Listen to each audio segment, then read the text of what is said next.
Қайырлы күн. Қолжетімді заттардан дайын болатын ең дәмді десерттердің бірі чак-чакты дайындаймыз. Қамырына қажетті заттар 250 грамм ұн және 3 жұмыртқамыз, жарты шай қасық ұн қопсытқышымыз, шым тұз қажет болады. Ең бірінші жұмыртқамызды жақсылап миксердің көмегімен араластырып алатын боламыз. Жұмыртқамыз ағарып көтерілгенше 4 минут шамасында миксерлейтін боламыз. Осы жерде тұзымызды да қосып жібереміз. Егер сізде миксер болмаса, жай ғана шанышқының көмегімен араластырсаңыз да болады. Миксер міндетті емес. Осылай жақсылап араластырып аламыз. Осы кезде ұнымызға ұн қопсытқышымызды салып, екеуін де жақсылап араластырып қоямыз.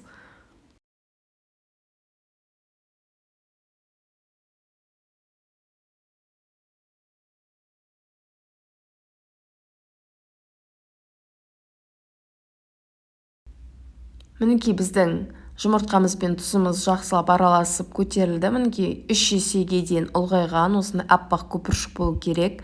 Енді осыған жайлап жаңағы ұнымызды салатын боламыз. Міндетті түрде ситаның көмегімен араластыра отырып салсаңыздар өте жақсы болады. Мен осылай 2 кезеңге бөліп салатын боламын. Жаңағы ұнымызды 2 бөлікке бөліп салып жатырмын. Содан кейін мінекей лопатканың көмегімен жақсылап араластырамыз.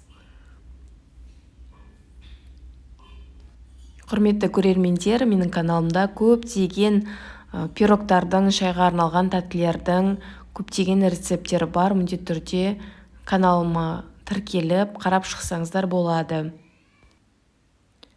Мінекей екінші кезеңмен ұнымды да салып жібердім. Одан кейін қолымыздың көмегімен жақсылап араластырып жатырмын. Міндетті түрде осы 250 грамм ұннан артық ұн қоспаңыздар. Тек қана сол көрсетілген ұнды қоссаңыздар болады. Сізде осындай тығыздау қамыр шығады. Міндетті түрде бетін жауып 15 минутқа қоямыз. 15 минут тұрғаннан кейін тағы да алып қолымыздың көмегімен тағы бір басып жібереміз. Ешқандай ұн салмай, тағы да бетін жауып 15 минутқа тындырамыз. Мінекей біздің қамырымыз дайын болды. 2 рет тындырып қойдым. Енді мінекей қолымыздың көмегімен кәдімгідей еттің қамырында етіп, жұқа етіп, қамырын илейтін боламыз.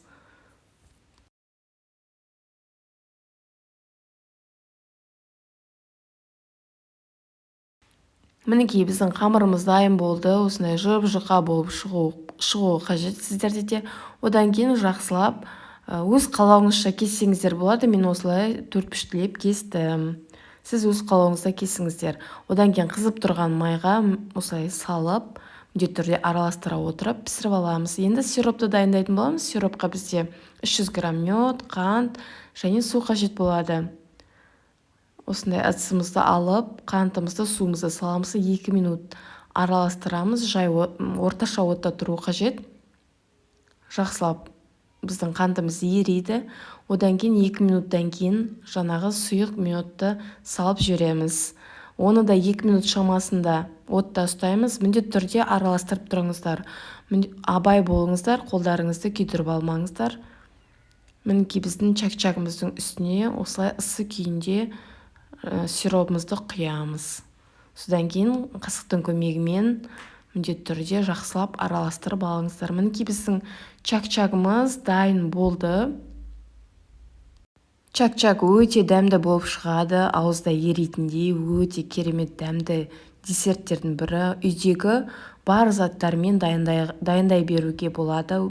Және қолжетімді бағаға шығатындай тәтті. Мінекей менде осындай 4 ыдыспен осындай көлемде шықты. Барлықтарыңыздар жасап көріңіздер. Ас болсын.